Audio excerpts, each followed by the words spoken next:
ఇప్పుడు యూరోప్లో అన్ని ప్రాంతాల్లోనూ అంటే యూరోప్లో అన్ని దేశాల్లోనూ టెంపరేచర్ ఉష్ణ పరిస్థితి ఎలాగుందని చూసినట్లయితే 40 డిగ్రీలు 45 డిగ్రీలు దాటుతుంది. ఈ 40 గాని 45 డిగ్రీలు అన్నది మనకి కొన్నిసార్లు సాధారణంగా ఉంటుంది, కానీ మనకే అధికం.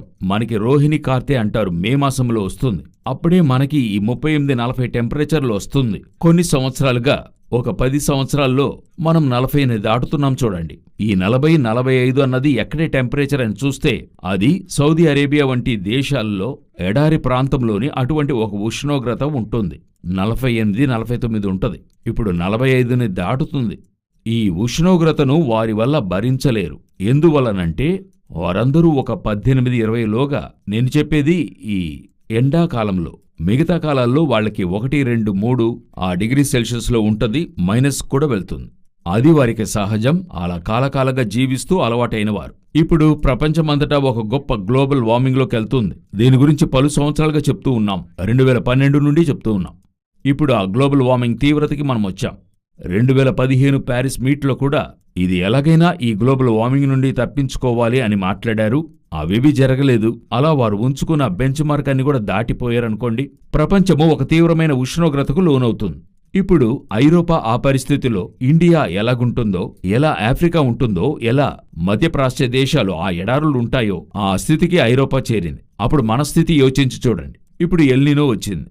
ఉన్నంతలోనే ప్రపంచంలో 1901 అని చెప్తారు, అంటే 1901. 20వ శతాబ్దం ఆరంభం ఉంది కదా, అక్కడి నుండి ఈ 126 సంవత్సరాల్లో ఈ జూన్ మాసం, గత జూన్ నెల ఉన్నంతలో 5వ డ్రైయెస్ట్. ఇప్పుడు ఏం చెప్తున్నారు? అంతకంటే 94% డ్రై అయిన జూలై మాసం వస్తుంది అని చెప్తున్నారు. దీని యొక్క తీవ్రత ఆగస్టులో ఉంటుందని చెప్తున్నారు. అంటే ఎల్నినో యొక్క వేడిమి. ఈ ఎల్నినో వేడి అన్నది ఒక కాలఘట్టంలో వస్తుంది. 10-11 సంవత్సరాలకు ఒకసారి వస్తుంది. దీనివల్ల తీవ్రత అని మనం చెప్తూ ఉంటాం.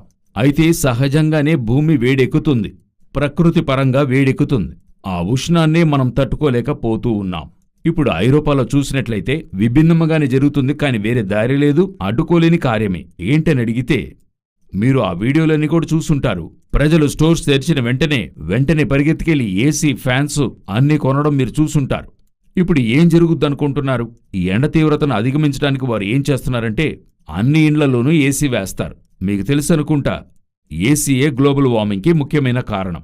ఇప్పుడు పోను వేసే కొద్దీ వేడి తీవ్రత ఇంకే ఎక్కువే అవుతుంది. ఇల్లు కూలుగా ఉంటుంది, అయితే వారి మటుకు తాత్కాలికంగా కూలుగా ఉంటుంది. అయితే బయట భూమి వేడెక్కుతూ ఉంటుంది. యోచించండి, ఏసీయే లేని ఒక 50,000 గృహాలుండే సిటీ ఏసీ ఫిక్స్ చేస్తే ఎక్స్ట్రా 50,000 ఏసీల వేడి వస్తుంది. మీరు సహజంగా నార్మల్గా యోచిస్తేనే మీకు అర్థమవుతుంది. వచ్చే సంవత్సరమంతా తీవ్రమైన గ్లోబల్ వార్మింగ్లోకి వెళ్తూ ఉంటాం. భూమి అన్నది కాలిపోయే స్థలానికి వస్తుంది. ఈ 2వ పేతురు పుస్తకము 3వ అధ్యాయము 10వ వచనాన్ని చదివి చూడండి. అయితే ప్రభుదినము దొంగ వచ్చినట్లు వచ్చును, ఆ దినమున ఆకాశములు మహాధ్వనితో గతించిపోవును, పంచభూతములు మికటమైన వేండ్రముతో లయమైపోవును.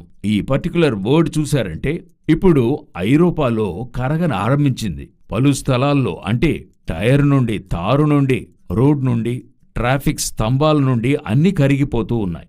ఈ వాక్యం రాస్తున్నప్పుడు దాదాపు 2000 సంవత్సరాలు చూడండి. 1900 సంవత్సరాల క్రితం ఆ రోజు కరిగిపోవడానికంటూ ఏమీ లేదు.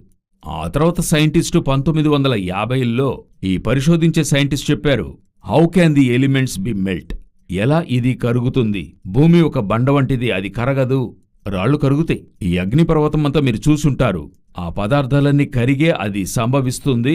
అటు తర్వాత అది బండగా మారుతుంది. ఆ లావా అని చెప్తారు, శిలాద్రవము, అది రాయిగా మారుతుంది చూడండి. అయితే వీళ్ళెలా కరుగుతుంది? ఆ రాత మాట అట్లే నెరవేరుతుందో చూడండి. వీధులు, ఇల్లులన్నీ కూడా అలా కరిగిపోతూ ఉన్నాయి. అలా అవి లయమై కృత్యములు కాలిపోవును అని ఉంటది. ఇక మీదట అది జరగబోతుంది ప్రపంచమంతటికి. ఇప్పుడు ఎల్నినో ముగిసిన దాని ప్రభావం పోతుందనుకోవద్దు. అది కరువులోనికి వెళ్తుంది, గొప్ప మార్పు తెస్తుంది. అయితే ఈ కాలిపోయే కార్యం, ఇప్పుడు యోచించండి. ఒకవైపు గ్లోబల్ వార్మింగ్, ఒకవైపు ఎల్నినో వేడిమి ఉంది. ఇవన్నీ దాటి యుద్ధాలు జరుగుతూ ఉన్నాయి. 2 నెలల క్రితము రష్యా యూజ్ చేసిన వెపన్ ఉంది, అది లోకమే చూసి బిత్తరపోయింది. ఆ తర్వాతే ట్రంప్ కూడా తగ్గాడని చెప్తారు, ఐరోపా భయపడిందని చెప్తారు. అటువంటిదైన హైపర్సోనిక్ వెపన్ని వారు యూజ్ చేశారు. సో ఇవన్నీ చూస్తున్నప్పుడు భూమి కాలిపోతుంది. వీళ్ళందరూ జ్ఞానం అనుకునే భూమిని కాలిపోయేటువంటి పనులే చేస్తూ ఉన్నారు.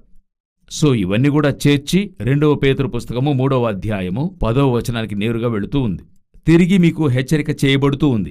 నోవహు కాలంలో జలముల చేత నాశనం చేయబడింది, మరలా జలముల చేత కాదు, అగ్ని చేత నాశనం చేయబడుతుంది. అదే బాప్తిస్మకుడు యోహాన్ చెప్తున్నాడు, అగ్నితో పొట్టు కాల్చివేయబడుతుంది. అటువంటి గ్లోబల్ వార్మింగ్ తీవ్రతకు మనం వచ్చాం. ఇక రానున్న కాలం ఒకవేళ మన కాలం కావచ్చు, లేక వచ్చే తరము ఇంకా మోసం, రాకడ ఆలస్యమైతే. సో మన కంటికి ముందర దేవుని రాకడకు ముందుగా జరగాల్సిన అన్ని సూచనలు తుల్యంగా జరుగుతున్నాయి. లోకాంతముకై జరుగుతుంది. తిరిగి చెప్తున్న భూమి అంతము కాదు, లోకాంతం ముగింపు.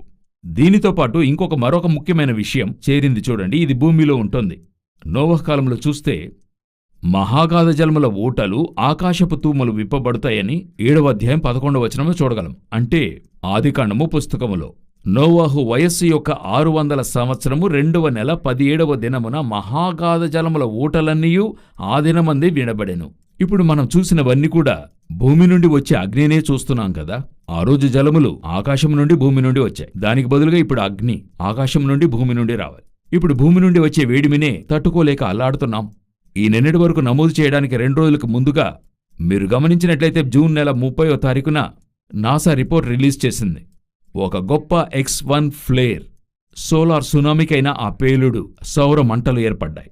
X1 ఫ్లేర్ అంటే ఏంటని అడిగినట్లయితే, ఈ భూకంపాలకు మనం రిక్టర్ స్కేల్ అంటాం కదా, అలా సూర్యునిలో పేలుడు జరుగుతుంది. అది 3గా విభజిస్తారు. CMX అని చెప్తారు. C అంటే basic level, ABC basic level, అందువల్ల ఏ బాధింపు ఉండదు, అది జస్ట్ పేలుతుంది. M అన్నది ఒక మోడరేట్ లెవెల్.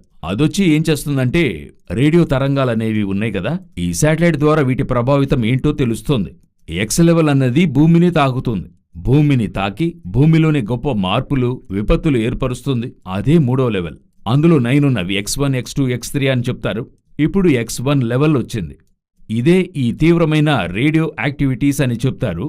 రేడియో తరంగాలను తాకే స్థాయిలో ఉన్నాయి అని చెప్తున్నారు.